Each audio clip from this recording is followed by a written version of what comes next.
Ma'am क्या कर रही हो आप? क्या कर रही हो मतलब? इधर आओ। क्या है ये? अपने तिरंगे का अपमान। मैंने नहीं रखा इसे। हिंदुस्तानी फौजी की आंखें बाज से भी ज्यादा तेज होती है। चलो मान लिया आपने इस झंडे को यहाँ नहीं फेंका, पर उठा तो सकती थी ना। ओ फौजी तुम ज्यादा ज्ञान मत दे, औकात में रह अपनी औकात में ही हूँ। अगर मेरी आंखों के सामने कोई तिरंगे की बेइज्जती करेगा ना तो आंखें निकाल लूंगा मैं उसकी। क्या सिर्फ हम फौजी का ही कर्म है तिरंगे की हिफाजत? ये कोई ऐसी वैसी चीज है क्या? अपने देश की आन बान शान है ये, और तिरंगे की हिफाजत सिर्फ फौजी का कर्म नहीं बल्कि हर हिंदुस्तानी का फर्ज है। अरे जाना यार, टाइम मत खराब कर मेरा, बहुत देखे हैं तेरे जैसे। मेरे जैसे नहीं देखे होंगे। तूने एक लड़की को थप्पड़ मारा? लड़की को नहीं मारा बल्कि बदतमीज लड़की को मारा।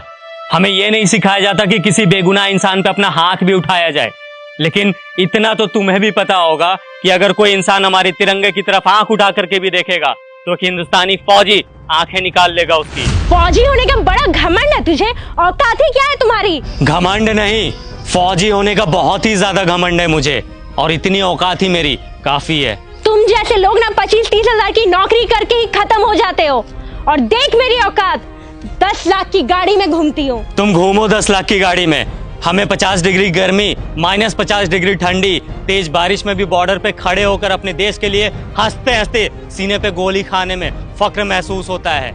यही हमें सुकून देता है। तुम क्या जानो असली देशभक्त होता क्या है? सुन, अब बहुत हो रहा है तेरा। तूने तो मुझे एक थप्पड़ मारा ना, मैंने तुझे 10 ना मरवाया ना, तो मेरा भी नाम हनी नहीं। मेरी दीदी यहाँ की डीएम है। रुक, अभी बुलवाती उसे। तू बस यहाँ से भागना मत। बिना डरे सीने पे गोली खाने वाले को थप्पड़ से डरा रही हो? फौजी हूँ, 1 इंच भी अपनी जगह से पीछे नहीं हटूंगा। जिसे बुलाना है बुला ले। मैं भी तो जरा देखूं उसे अपना देश प्रेम पहले दिखता है या फिर ये बहन। रुक, अभी समझ आ जाएगा।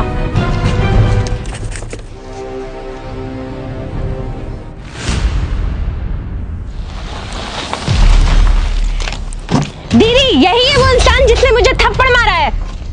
कितना मारा? एक, वो भी बहुत जोर का। कम ही मारा था। तुम एक फौजी के बारे में बुरा भला बोल रही हो, समझ में आता है ये कौन है? मैम सॉरी, बट शायद आपकी बहन कुछ ज्यादा ही मॉडर्न है। इसे तिरंगे की वैल्यू समझाने की जरूरत है।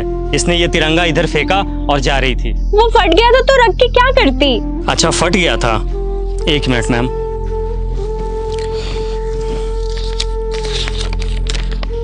ये कितने का नोट है? 100 का। अब कितने का है? 100 का।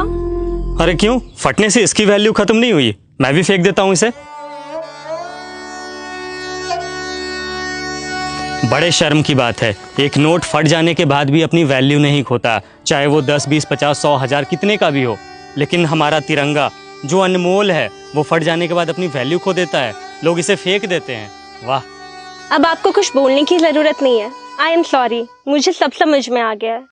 अफसोस कि तुम्हें अब समझ आया, जबकि अपने तिरंगे की कद्र करना ये कोई समझाने की बात ही नहीं है। हम फौजी जब तुम लोगों की सुरक्षा में 20-20 किलो का वजन लेकर हमेशा खड़े रह सकते हैं, तो क्या तुम लोग एक तिरंगा नहीं संभाल सकते हम लोगों के लिए, अपने देश के लिए?